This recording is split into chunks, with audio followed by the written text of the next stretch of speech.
Hello my dear are के simple classes में welcomes you all. आज 13 अप्रैल, आज ही के दिन जलियांवाला बाग हत्याकांड हुई थी। उन वीर शहीदों सपूतों को नमन किया जाता है जिन्होंने अपने देश के वास्ते कुर्बानी दी थी। आइए स्टार्ट करते हैं टुडेज क्लास। भारत के उपराष्ट्रपति श्री जगदीप धनखड़ जी ने विश्व होम्योपैथी के अवसर पर, विश्व होम्योपैथी दिवस मनाया गया था, उसके अवसर पर नई दिल्ली में वैज्ञानिक सम्मेलन का उद्घाटन किया था, जिसको आप जानते रहिएगा। कौन से सम्मेलन का? तो वैज्ञानिक सम्मेलन का उद्घाटन किया था। किसने भाई? राष्ट्रपति, उपराष्ट्रपति श्री जगदीप धनखड़ जी ने। एमिन जाकरोवा, ये यूक्रेन की उप विदेश मंत्री हैं जो अभी भारत यात्रा पर आई थी, और इन्होंने भारत की बड़ी तारीफ किया। कहा कि भारत में विश्व गुरु बनने की क्षमता है, और अगर भारत चाहे तो वो विश्व गुरु बन करके दुनिया में शांति और अमन ला सकता है। ठीक है, तो बहुत बड़ी बात है भाई। भारत एक महाशक्ति तो है ये। विश्व गुरु तो हम पहले से कहलाते थे, सोने की चिड़िया कहलाते थे। इन्होंने भी उसी बात को, तो इनको जानते रहिएगा। एग्जाम में आ सकता है कि एमिन जाकरोवा, यूक्रेन जिसकी राजधानी कीव है, ठीक है, इसको जानते रहिएगा। यूक्रेन और रूस में वार चल रहा है, ये जानते रहिए पिछले 1 साल से। ठीक, देश की राष्ट्रपति श्री द्रौपदी मुर्मू ने 11वें grass roots innovation and outstanding traditional knowledge awards में भाग लिया। ठीक है, ये थोड़ा सा जानते रहिएगा। ये सम्मेलन था, इसी में उन्होंने भाग लिया।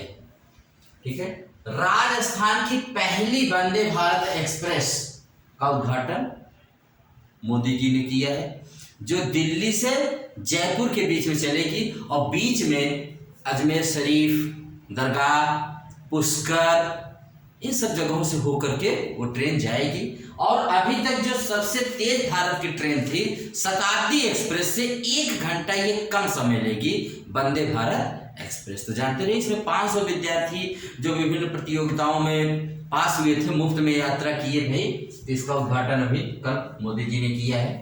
ठीक है, तो दिल्ली से ये राजस्थान की पहली वंदे भारत एक्सप्रेस है, इसको आप जानते रहेंगे। ठीक है, वंदे भारत एक्सप्रेस अगर एग्जाम में आ जाता, वंदे भारत एक्सप्रेस क्या है, तो आप लिखिएगा इसमें semi high speed passenger train है। इसका पुराना नाम ट्रेन 18 था, और आने वाले समय में कम से कम भारत में 400 वंदे भारत एक्सप्रेस ट्रेन चलेगी। ठीक है, उसके बाद है रक्षा मंत्री राजनाथ सिंह जी ने रक्षा वित्त और अर्थशास्त्र पर, बहुत इंपॉर्टेंट टॉपिक है, रक्षा वित्त और अर्थशास्त्र पर 3 दिवसीय इंटरनेशनल अंतरराष्ट्रीय सम्मेलन का उद्घाटन किया भाई। ठीक है, नई दिल्ली में। इसको जानते रहिएगा, इसमें अमेरिका, ब्रिटेन, जापान, ऑस्ट्रेलिया और श्रीलंका, बांग्लादेश और कीनिया के प्रतिनिधि भाग लेंगे। और सुरक्षा, वित्त, इन सब के अंतरराष्ट्रीय मानक, माने किस अंतरराष्ट्रीय स्तर पर इससे कैसे निपटा जाए सुरक्षा को लेकर के, उस पर ये सबसे अच्छा समाधान लाने की कोशिश करेंगे। हुगली नदी जिसके किनारे कोलकाता शहर है, ये पहले भी न्यूज में बताया, हुगली नदी में कल पहली बार किसी नदी के अंदर मेट्रो ट्रेन को चलाया गया, और वो इसका टेस्ट जो था वो सफल रहा है। तो आप जानिएगा, ये किसी देश में नदी के अंदर चलाई जाने वाली विश्व की पहली ट्रेन होगी। हाँ, कौन सी? हुगली नदी। हुगली नदी कोई नदी नहीं है। गंगा जी जब जाती है पश्चिम बंगाल में, तो उनकी एक धारा अलग हो जाती है हुगली के रूप में, और बाकी तो बांग्लादेश में चली जाती है, तो उसी को हम लोग हुगली कहते हैं। उसी किनारे हमारा ये कौन सा शहर बसा है? कोलकाता, जिसका पुराना नाम कलकत्ता था। ठीक है, सफल परीक्षण हुआ। ये देश का, इसके बारे में कुछ और, देश का सबसे गहरा मेट्रो स्टेशन होगा ये है, देश का सबसे गहरा मेट्रो स्टेशन है, जो हुगली नदी के पूर्वी और पश्चिमी तटों को जोड़ेगा। एस्प्लेंड और हावड़ा मैदान को जोड़ेगा। 1984 में भारत में सबसे पहले कोलकाता में ही मेट्रो चलाई गई थी, इस फैक्ट को याद रखिएगा। दूसरी मेट्रो भारत में कहाँ चली? तो दिल्ली में चली। 2000 कब चली थी भाई? 2000 ये आपकी चली थी दूसरी दिल्ली में चली थी।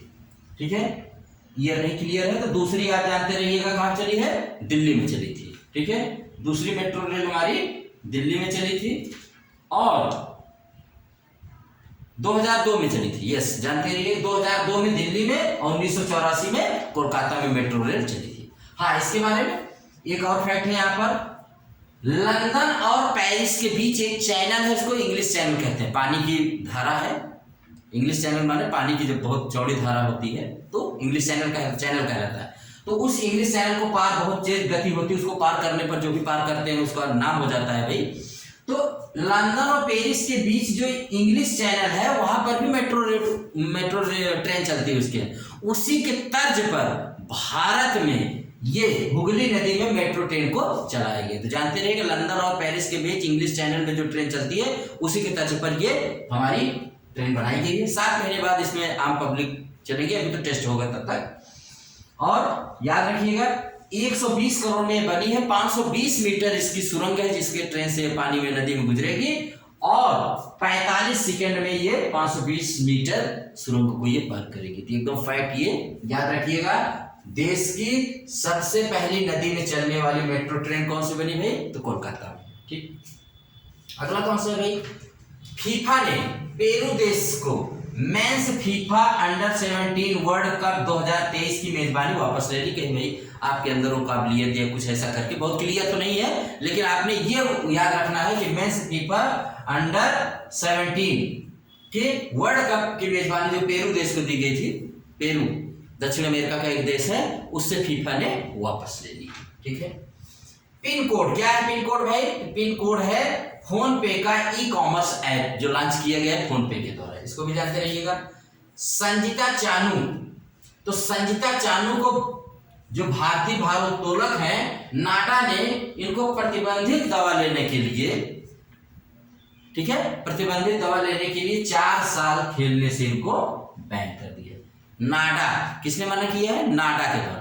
तो देखो नाडा क्या होता है, नाडा का मतलब होता है नेशनल एंटी डोपिंग एजेंसी। नाडा एक अपने भारत की वो सर्वोच्च संस्था है जो ये देखती है कि जो प्लेयर हैं वो कहीं ऐसी दवाएं तो नहीं लगती जिसको वाडा द्वारा प्रतिबंधित किया गया। कुछ दवाएं होती, देखो ऐसी दवाएं आती है कि जो खिलाड़ी हमारे होते हैं, अगर उनको ले लें तो सामान्य खिलाड़ी से जो दवा नहीं लेगा वो प्रतिबंधित दवाएं, उनके अंदर उत्तेजक या ज्यादा पावर आ जाएगा जिससे वो जाता है। ये एक तरह का गलत होता है, खेल में ये सही नहीं माना जाता है। तो नाडा संस्था पे जानते रहिएगा, नाडा इस पर निगाह रखती है। विश्व स्तर पर वाडा और भारत में नाडा। नाडा का full form national anti doping agency. इसका मुख्यालय कहाँ है, तो नई दिल्ली में है।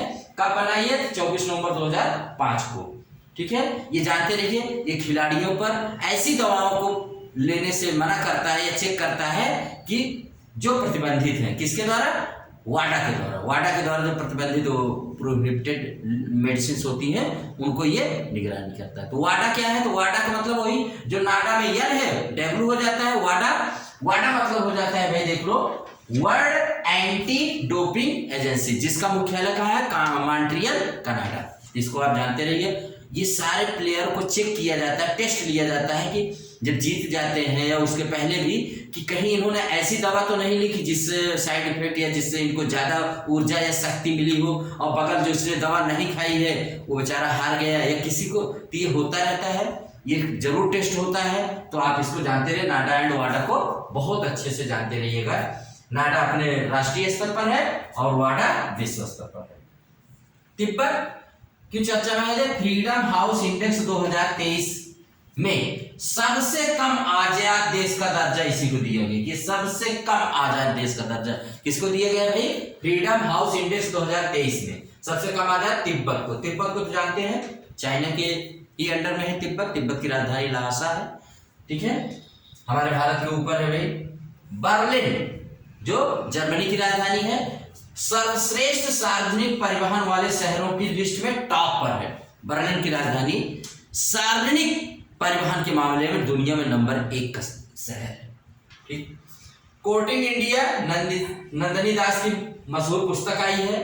नीलेश सांबरे, ये मराठा उद्योग रत्न 2023 का इनको पुरस्कार दिया गया। कौन, नीलेश सांबरे राष्ट्रीय जलवायु सम्मेलन 2023 का आयोजन कहाँ हुआ भाई? लखनऊ में, उत्तर प्रदेश में। याद रखिएगा, ये सब वन लाइनर ही है। राष्ट्रीय जलवायु सम्मेलन का लखनऊ में हुआ है। और लखनऊ कौन से नदी किनारे है भाई? गोमती नदी के किनारे। गोमती के किनारे आपका लखनऊ, जौनपुर और आपका सुल्तानपुर, ये सारे शहर किसके किनारे हैं? जौनपुर की, गोमती नदी के किनारे। IIT बॉम्बे ने UIDAI के साथ टचलेस बायोमेट्रिक सिस्टम विकसित करने के लिए साझेदारी की है। ये क्या है UIDAI? यही जिसके द्वारा हमारा आपका आधार बना हुआ सबका, ये वो संस्था है जो बनाती है। तो ये रहा आज का न्यूज। अब एक न्यूज और भी है आपके लिए। वो कौन सी न्यूज है भाई? तो वो न्यूज ये है कि हमारे जो विदेश मंत्री हैं एस जयशंकर इस समय कहाँ गए हैं? एस जयशंकर इस समय 10 से 15 अप्रैल तक 2 देशों की यात्रा पर हैं और दोनों अफ्रीकी देश ही हैं। उनका पहले का नाम है युगांडा और उसके बाद मोजाम्बिक। तो आज हम कल एक प्रदेश घूमे थे, कौन सा? अरुणाचल प्रदेश। और आज हम एक देश चलेंगे।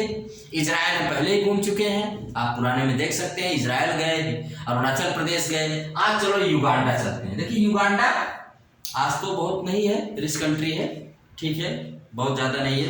एक अफ्रीकी देश कहाँ भाई? अफ्रीका महाद्वीप जानते ही है, गरीबों का महाद्वीप कहा जाता है, सबसे काला महाद्वीप कहा जाता है, सब काले ही होते हैं मोस्टली वहां पर, ठीक है। तो ब्लैक। और लेकिन ये बताया जाता है कि मानव का सबसे पहले पदार्पण कहां पर हुआ था भाई? अफ्रीका में ही हुआ था। हमारे पूर्वज जो थे बंदर ये सब। तो आज चलते हैं युगांडा में अभी हमारे विदेश मंत्री एस जयशंकर ने तुलसी घाट बहाली परियोजना को शुभारंभ किया है। इसको ये कौन सा? तुलसी घाट बहाली परियोजना, जानते रहिएगा। युगांडा की राजधानी कंपाला है। कंपाला इसका सबसे बड़ा शहर भी है, जो एकदम विक्टोरिया झील के बगल में। उसी विक्टोरिया झील से नील नदी भी निकलती है, आपकी विश्व की सबसे लंबी नदी। कौन सी? नील नदी, जिसे मिस्र का वरदान कहते हैं, विक्टोरिया झील। कंपाला इसकी राजधानी है युगांडा की। इसकी करेंसी युगांडाई शिलिंग है और उपनाम युगांडा को अफ्रीका का मोती कहा जाता था। विंस्टन चर्चिल ने इसको कहा था, क्या? अफ्रीका का मोती। इसके पड़ोसी देश कौन कौन से हैं? तो इसके उत्तर में सूडान है, पूर्व में कीनिया है और इसके दक्षिण पूर्व में इसके रुवांडा देश है और दक्षिण में इसके तंजानिया है और दक्षिण में ही इसके विक्टोरिया झील है और इसके पश्चिम में कांगो देश है। ये इसके पड़ोसी देश है जिससे घिरा हुआ है युगांडा। और भी कुछ युगांडा के बारे में आपको बता रहे हैं।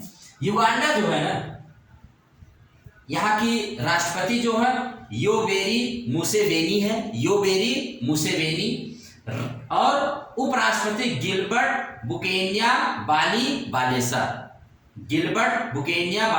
बालेसा, प्रधानमंत्री अपोलो सी बाम्बी। ये इसके यहाँ के प्रमुख शासनाध्यक्ष लोग हैं भाई, राष्ट्रपति, उपराष्ट्रपति और प्रधानमंत्री, ठीक है। और यहाँ पर बहुत भारतीय थे। 1970 के दशक में यहाँ पर बड़े भारतीय थे युगांडा में। युगांडा पहले अंग्रेज यानी ब्रिटेन का ही उपनिवेश था, उसी के अधीन था। इसको स्वतंत्रता दी उसने और एक गणराज्य बना 1962 में। तो मैं बता रहा था 1970 तक यहाँ बड़े भारतीय थे, लेकिन फिर वहां पर एक राष्ट्रपति आते हैं, उनका नाम था ईदी अमीन। बड़ा खूंखार तानाशाह थे। इनको जर्मनी, रूस और उस समय यूएसएसआर रहा है, लीबिया का समर्थन था। इन्होंने सारे भारतीयों को निष्कासित कर दिया और लगे इनके ऊपर, बताते हैं, सर्च किया गया कि ये 1 से 5 लाख लोगों को, मतलब उसमें सब भारतीय नहीं थे, मतलब उन्होंने, इनके ऊपर आरोप है कि इतने लोगों की इन्होंने हत्या करवाई थी। बहुत खूंखार थे ये ईदी अमीन। तो इन्होंने सारे भारतीयों को, मतलब एक तरह से वहां से बहुत सारे आज हैं, ऐसा नहीं है, लेकिन बहुत भारतीयों को इन्होंने निकाल दिया। तो सारे भारतीय वहां से 1972 में भागे। आधे से ज्यादा तो ब्रिटेन भाग गए और आधे जो थे अमेरिका, कनाडा और भारत में भाग गए। तो ठीक है, ये जानते रहिएगा, भारतीयों का निष्कासन इस देश से हुआ था, लेकिन आज भी भारतीय समाज वहां पर है। लेकिन उतनी संख्या में अब नहीं है जितना पहले 1970 के दशक में हुआ करता था। यहाँ पर दुनिया का दूसरा सबसे छोटा चर्च है, उसका नाम है बीकू पहाड़ी का चर्च। बीकू पहाड़ी का चर्च ये ऐसा देश है जिसका कोई राष्ट्रीय फूल नहीं है, युगांडा का। और यहाँ पर गुरिल्ला बहुत पाए जाते हैं, इतना गुरिल्ला पाए जाते हैं कि एकदम बहुत ही ज्यादा गुरिल्ला पाए जाते हैं, जैसे प्राइमेट्स और मानव जाति की उत्पत्ति बताई जाती है, तो गुरिल्ला बहुत ज्यादा यहाँ पर है। और अपनी सुंदरता की वजह से इस देश को कहा जाता है अफ्रीका का मोती। तो ठीक है, ये हो गया युगांडा, हम लोग घूम आए। अफ्रीका का देश है। अफ्रीका एक ऐसा महाद्वीप है जिसमें विश्व में सबसे ज्यादा देश है, 56 देशों वाला ये हमारा कौन सा है भाई, महाद्वीप है। सब गरीब ही हैं मोस्टली, लेकिन इसी में आपका मिस्र भी आता है अफ्रीका महाद्वीप में ही। ठीक है, तो ये युगांडा। अब रहेंगे मोजाम्बिक, तो मोजाम्बिक पर भी हम लोग गए हमारे विदेश मंत्री जी। तो जिस देश में हमारे देश के प्रधानमंत्री, राष्ट्रपति या कोई भी जाता है, तो हमारी आपकी जिम्मेदारी होती है कि आप वहां की करेंसी, कैपिटल, राष्ट्रपति किनसे मीटिंग की, वहां पर क्या उद्घाटन किया, ये हमारी आपकी जानने का फर्ज बनता है। ठीक है, और क्यों जाते हैं, तो जाहिर सी बात है वहां पर भारतीय समुदाय और व्यापार, तमाम तरह की बातें होती हैं, उनका समर्थन, क्योंकि जरूरत पड़ती है। अंतरराष्ट्रीय संबंध ऐसे नहीं बनते हैं, जब आप किसी के यहाँ जाएंगे तभी आपकी बात, कभी आपको मौका पड़ेगा तो आपके लिए खड़े होंगे। तो इसी के साथ आरके सिंपल क्लासेस आज की इस क्लास को यहीं पर एंड करते हैं। Be happy, keep smiling, keep watching RK simple classes. Thank you very much.